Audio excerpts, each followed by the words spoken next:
The word I would use to describe Omnipod is game changer. It's giving me my independence back. It's giving me a lot of freedom and it makes me feel empowered around my diabetes. Shwmae, Sophie ydw i, rwy'n byw gyda diabetes math 1. I was diagnosed with type 1 diabetes when I was 10 years old. I was on multiple daily injections for 12 years, so from diagnosis up until the age of 22. 2020, I started my first insulin pump, which was a tubed pump. I think one of the main reasons of wanting to go on a pump was seeing other people using them and their perspective. For me, was it being more discreet, so being able to hide it under clothes, not having to inject in public, also fitting around my lifestyle, so being quite sporty, being busy with my job and working with young people, not having to inject and being able to click a button was much more convenient and fitted around what I was doing. Omnipod 5 can adjust my basal rate and allows me to do less math, so I can have that freedom to think about and prioritise other things. So the Smart Bolus calculator is one of my favourite features. So it allows me to put in my carbs that I'm going to be eating and it does the math for me. It's just those little things that make life a lot easier along the way. In my free time, I'm quite adventurous and I don't say no to any opportunities given to me, even if I'm not sure if I can do it at the time.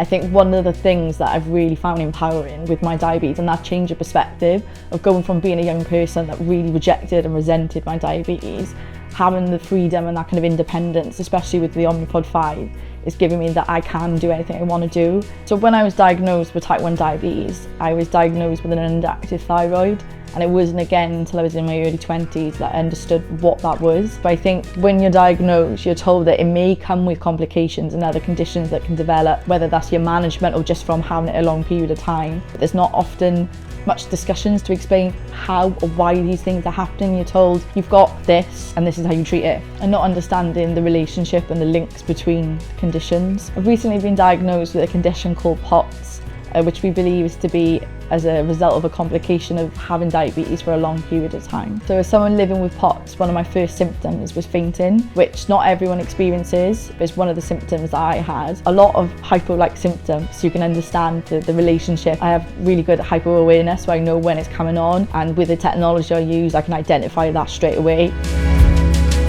If I could give everyone a message living with type 1 diabetes, it would be to not let everyone wrap you in cotton wool. Even if you have type 1 diabetes, you can still do anything you want to do, whether that's running a marathon, if you're doing skydiving, you can still go on holidays, you can still eat all your favourite foods, you can still exercise, you can do anything that you want to put your mind to, and just knowing that you can do anything. Omnipod 5 has flipped how I manage my diabetes. So instead of it being kind of in the front and everything else I do is kind of following behind the decisions around it, I've flipped that around now, so it allows me to do everything with diabetes being in the background rather than the centre.